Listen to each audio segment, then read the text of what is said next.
So I wanted to also just real briefly kind of give some of my reflections on this type of learning that we've been doing. So Alfred and Sean, and I haven't been the whole time, but this is our third session. And what I've been thinking about, so at first I was like, you know, I'm doing this because of the situation, you know, the COVID situation, and we can't bang arms as much as we'd like to or whatever. So that's kind of the initial impetus, but didn't really know if it was going to be helpful, because when you think about practicing this stuff, you think about working with people, you know, and touching and correcting each other and just lots of different stuff like that. So so here's kind of what I've come up with so far. Okay, so real life where we're actually, you know, doing something, and then Zoom where we're doing it in this sort of virtual way, but with video.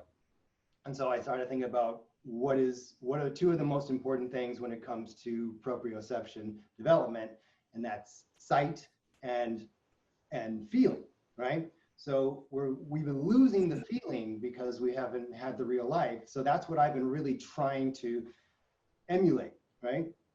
But what I've realized is through this whole process, there's actually a whole process that's involved here that's helping, I think, could help evolve martial arts as a whole. And you know, the idea here of, I put out a video, we have discussions about it, I've shared some of my ideas about how to simulate something, and then that causes either me to go create another video because of the critiques or the discussions we've had, or someone else to create a video and apply it in a different way.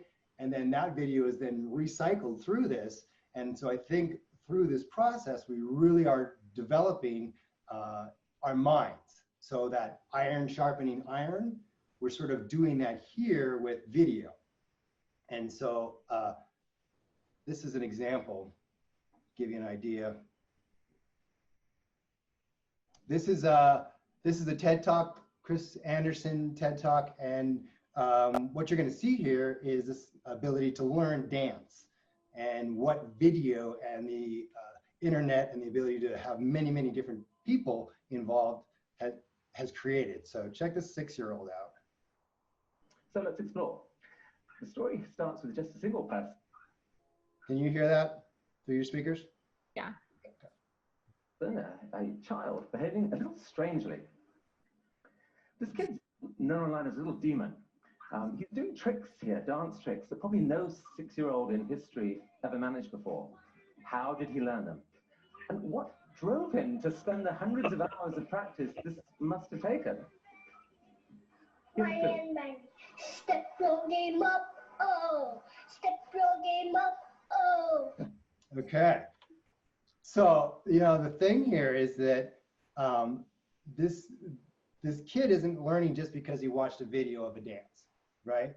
Because what science has shown with video and learning is we overestimate our ability. We'll go watch a YouTube video on how to change our oil on our car, and then when we go do it, we don't really necessarily have the skills that we think we do, so we overthink it. But with this idea of this videos being shown to someone else, that person now takes that idea, manipulates it, throws it back, and you saw what he did is he challenged them. He got out there and he said, you know, step your game up, step your game up.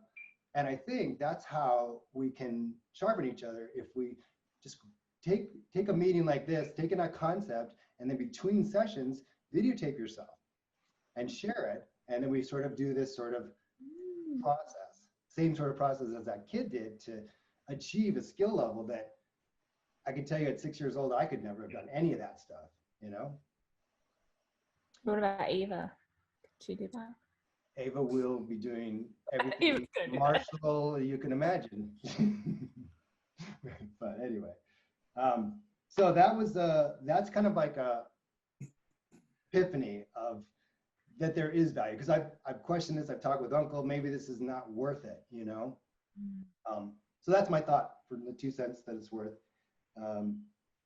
Okay, and then, you know, just kind of what we get out of this as an individual, you know, we're getting,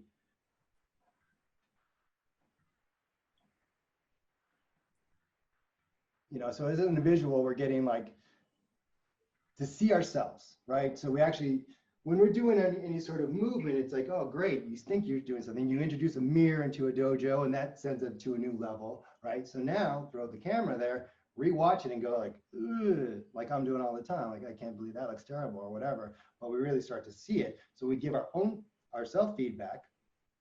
And then others, everybody else, is watching people move. And I love that. I love to watch everybody move. Everybody's got a different way that they move and a different energy.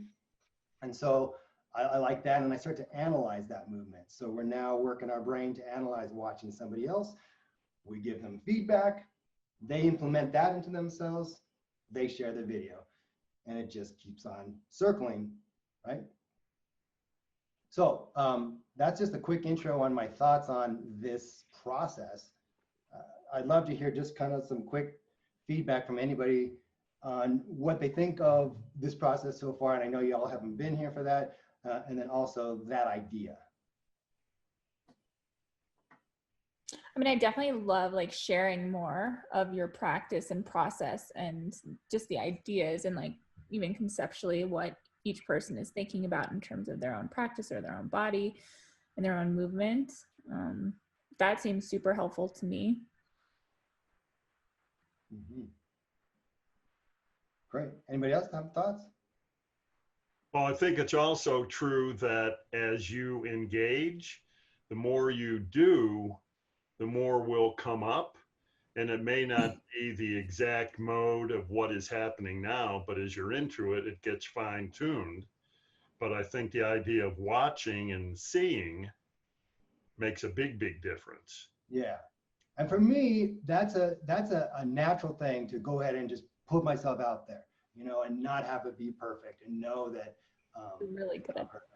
And I think that comes, you know, in a lot of ways as a designer, that's it. If your peers are not critiquing you, they're not helping you.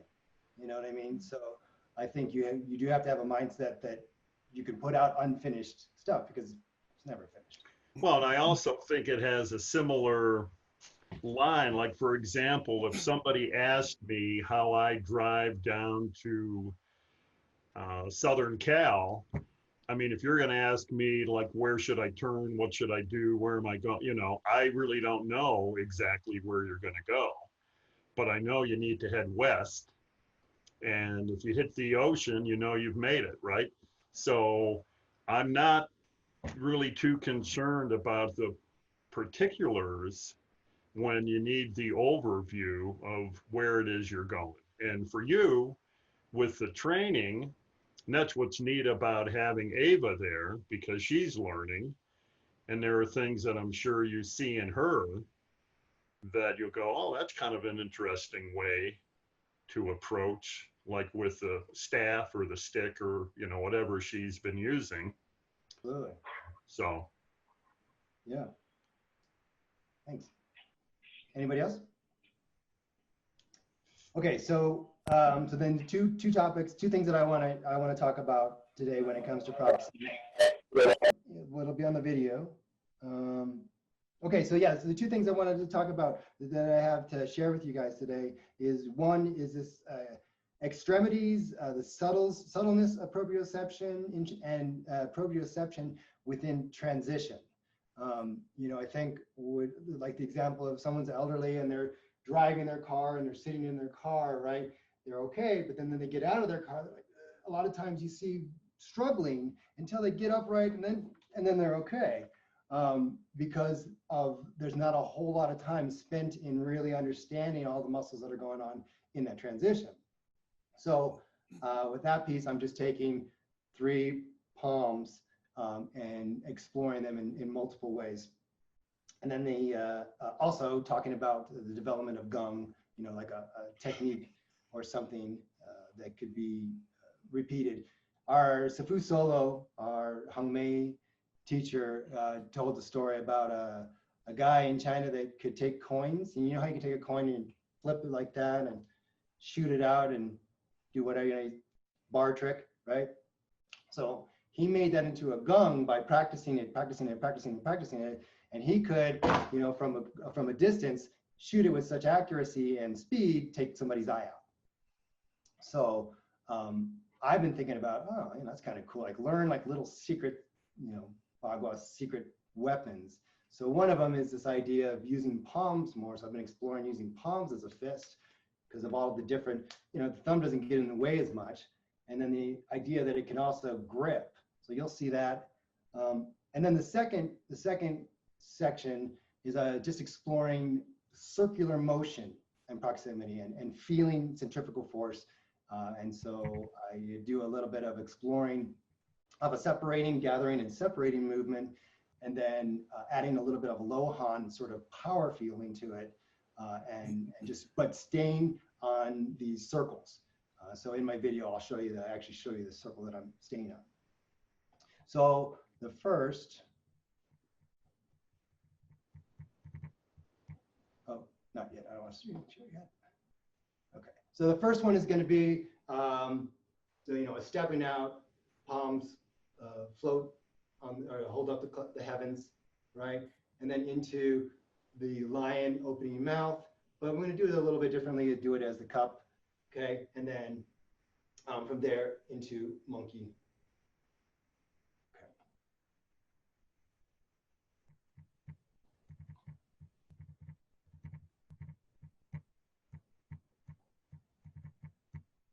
And I add a little bit of art and humor for fun. Humor is not allowed. Oh, shoot. None of that. All right, here we go. Okay, here's the motion applied on Bob. So you can see